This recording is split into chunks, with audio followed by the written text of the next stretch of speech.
In the early 1880s, a young pharmacist by the name of Wade Morrison was working at a drugstore in rural Retreat, Virginia.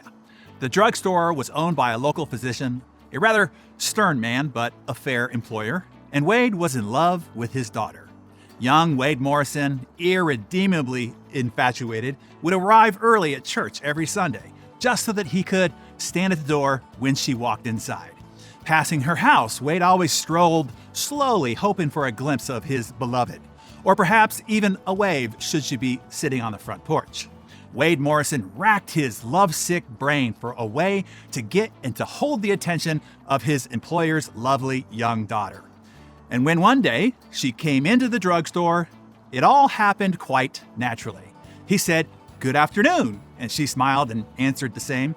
Young Wade stepped behind the soda fountain and proudly announced that he'd been experimenting and had invented a special soda just for her, artfully combining a variety of flavors. He prepared the delightful concoction, and she, blushing, said that she was flattered.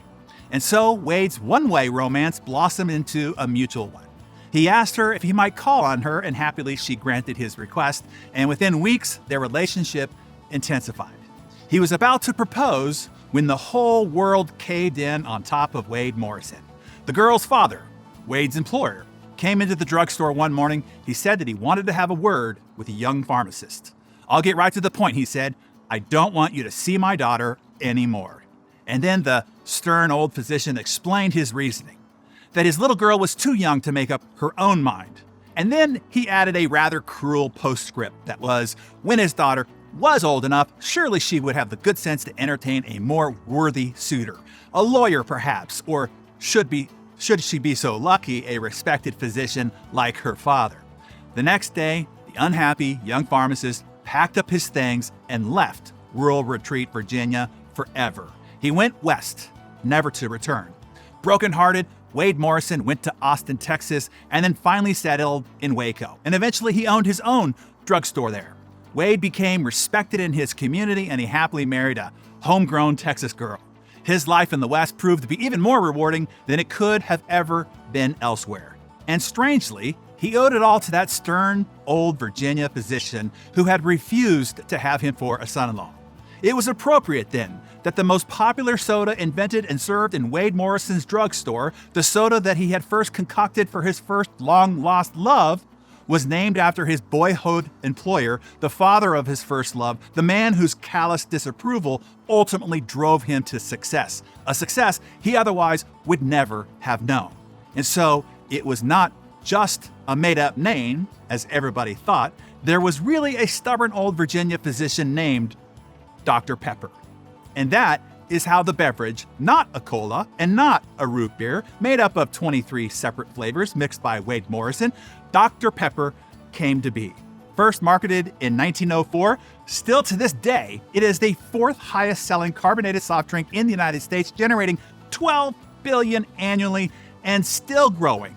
So, what success lessons can we take away from Wade's epic hero's journey? I think a few. Number one, often your adversity is your advantage. Getting rejected and told that he was not good enough by Dr. Pepper was the shock paddles to Wade's chest, to jump him into action, to pick up and move out of rural Retreat, Virginia, which still only has a population of 1,500, and go west to seek his own success. Wade transformed his emotional pain into a positive force, his failure into fuel. His adversity became his advantage. The lesson for you is, when adversity strikes, smile and use it as a catalyst for renewed action. See your challenges not as roadblocks, but as springboards. And number two, with this renewed vigor surging through your veins, as Frank Sinatra said, the best revenge is massive success. Legend is uncertain whether Wade named his special concoction after Dr. Pepper to honor the man who gave him his first job and the father of his first love, or Wade named his special concoction after Dr. Pepper as a big flying middle finger to the man who rejected him as a son-in-law and said he wasn't good enough for the woman he loved. Oh, and how it must have burned the butt of Dr. Charles Pepper to see his name become famous, but not profit $1. since he had wrongly judged the young pharmacist who once stood under his employ. So, my Darren Daily friends, who would you like to honor or give a big flying finger to? Either motive is fine, for rejecting you or telling you that you weren't good enough. Tell us in the comments below, and be an encourager to someone else. Share this Darren Daily with others to remind them, A, adversity is your advantage if you use it, and B, the best revenge is massive success. Share this message with others.